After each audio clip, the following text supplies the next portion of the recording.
بچوں، اللہ پاک نے چاند کو کتنا حسین بنایا ہے، رات کے اندھیرے میں بھی ارد گرد کو روشن کر دیتا ہے۔ یہی چاند ہمارے پیارے نبی حضرت محمد صلی اللہ علیہ وسلم کے دور میں بھی چمکتا تھا۔ صحابہ کرام رضی اللہ تعالی عنہم نے بھی اسے دیکھا ہوگا۔ بالکل۔ اور ہاں دوستو، ایک اور بات سناؤں۔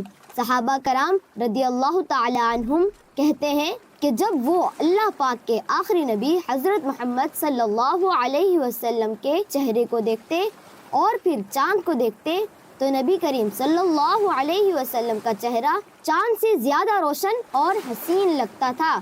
سبحان اللہ۔ پیارے بچوں، کیا آپ جانتے ہیں کہ چاند اور ہمارے پیارے نبی صلی اللہ علیہ وسلم کا ایک خاص تعلق ہے؟ آپ صلی اللہ علیہ وسلم تو بچپن میں اپنے جھولے میں چاند سے کھیلا کرتے تھے۔ جس طرف آپ صلی اللہ علیہ وسلم انگلی سے اشارہ فرماتے، چاند بھی اس طرف چل پڑتا۔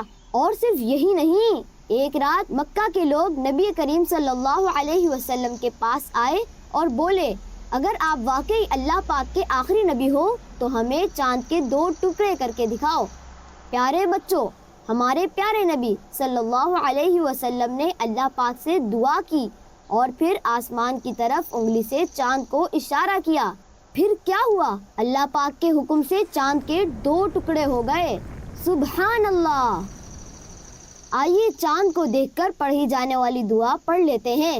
اعوذ باللہ من شر ھذا الغاسق۔ ترجمہ: اللہ پاک سے پناہ طلب کرتا ہوں اس تاریک ہو جانے والی برائی سے۔ اس طرح کی اچھی اور معلوماتی باتیں جاننے کے لیے دیکھتے رہیے مدنی چینل۔